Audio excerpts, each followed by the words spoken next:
Sure. Tell me about brakes. Well, there are two brakes that are located in front of the handlebars, therefore they're easy to access when riding. They are wired up through these wires down to this little mechanism down here, which, when force is applied to the brake, it jams this circular disc, which stops the wheel from movement when on the bike. And the same applies for the back wheel. And so the left brake, this one, does the back, and the right brake does the front. Now you're going to demonstrate how it works? Yes.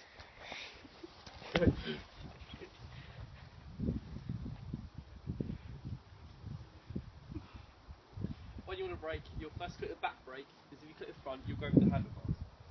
So the technique is to pull the back first, and then the front one to quicken your stop. So, I'll be going along, I'll click the back brake, and then the front. Okay. That's it. Okay. Can you find for me Fisher's Farm in the grid reference 8700? Okay, right, so it's along the corridor and up the stairs, it's an easy way to remember it. Yeah. So you find 87 and you go up,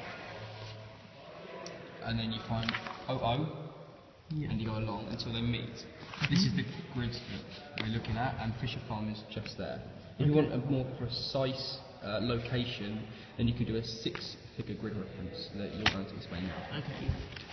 So yeah, as you say, we have the 87 and the 00.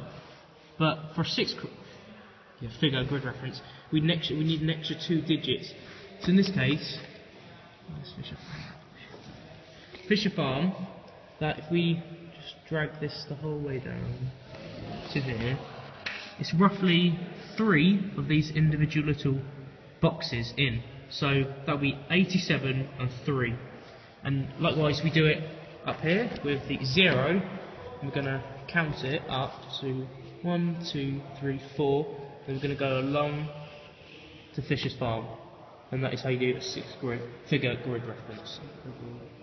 So overall is 873004. Tell me about gears. Gears are used to help the rider get up hills easier or go faster going downhill.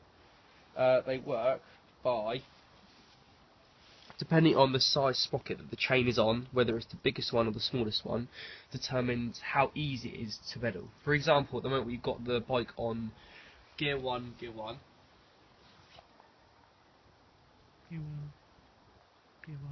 Yeah.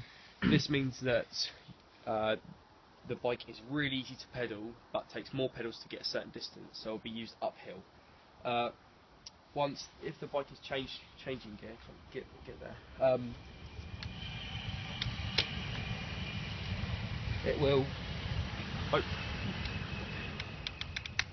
It'll change down depending on what the rider wants. When you're going up a hill, you want it to be easier to pedal. When you're going down,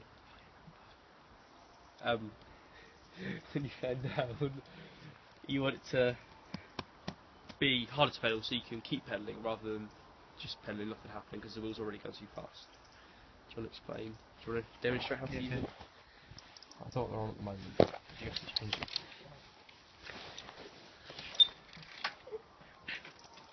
Okay, so if I was going up a hill, I need to be on a low number gear. So in this case, I've gone for 2 on the right and 1.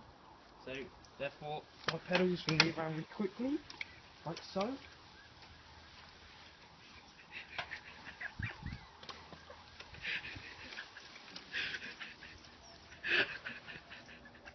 Tell me about pacings.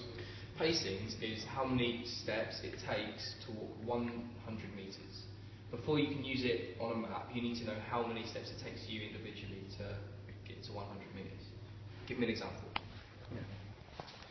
As you can see, this is a 1.25k map. So I'll use the 1.25k measuring side on the compass. If I was at this parking lot here and wanted to get to my destination at this footprint, I'd get my compass and put my destination at 0 and measure how far. As you can see, it's 1100 km, which is 11 100s. So in my case, it takes me 50 steps to do 100 metres. So therefore I need to do 50 times 11, which is 550, and then that's how you mark it off.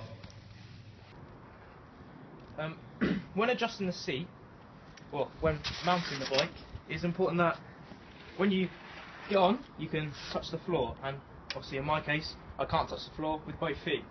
Therefore, I need to use an Allen key to adjust, just here, the seat. So I'll unwind it until the bolt is loose, and I'm able to move the seat up and down. So obviously a taller person would have it a bit higher up, and obviously a smaller person a bit further down. So in my case, I have it roughly here. Then once that is done, I will tighten the bolt back up, ensuring that it's very tight, otherwise the seat will move around, and also ensure that the seat is in line with the handlebars and it's not twisted. Yeah, that's fine. Right, now, wait, I'll get back onto the bike. Stick my helmet back on, it's very important. Safety first. Safety first. Yeah. Next I'm talking about weight distribution on the bike. That's really important because whilst riding, it completely relies on balance. If you don't have your weight distribution right, then you'll fall off. When you're going downhill, it's important to shift your weight to the centre of the bike. You don't have too much momentum going forward, so you either go over the top or it becomes uncontrollable because all your weight's on the bars.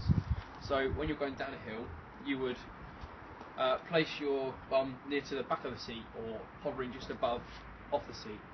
Therefore, leaning back will mean that your hands are free to move around the bars and you're not putting too much momentum forward. If you're going around a tight corner, your bike will automatically lean slightly.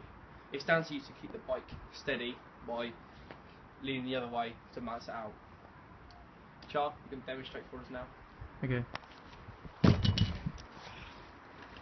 So, when going down a hill, it's important to ride like this.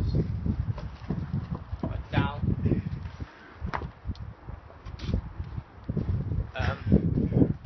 Obviously I'm not going to have too small of a space, but when going around a corner, either stand the centre of the bike as the bike wants to lean, so just like this.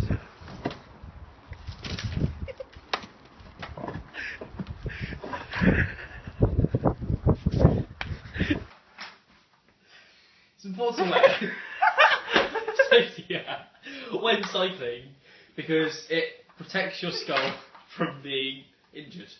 It's also vital for it to fit correctly. So to fit it, you have these two clips under here that fasten under your chin. You then use this to pull and tighten around your chin. It can't be too tight so it becomes uncomfortable. There's also a little toggle at the back that either loosens or tightens the thing around here around your head. So put it on like so. And if you see, you just tie it up there, right? Yeah, and then you tighten it. So you've got a little bit of room, a little bit of leeway there. And then, Charles, you want to show me how to do this? Alright, twist the toggle until so a little bit tighter, please. Okay, that's good. Okay, as you can see now, look, it doesn't wobble. It will stay on your head. Solid. Today I'm going to be talking about bearings. I want to get from here to here. So I'll line my compass up, and I'll line the lines within the compass up with the northings and eastings along here, there, yeah. When I'm satisfied they're in line like they are now, I'll give it to Charlie and show you what to do next. With the compass, keep my elbows tucked tight to the body, and keep the compass balanced, obviously, and turn until red is in the shed. So in this case it is this way. So if you come around here, you can see that red is in the shed. And yeah, that's the direction I want to go. Now we're doing map to ground. For this, your map, you have to be facing north.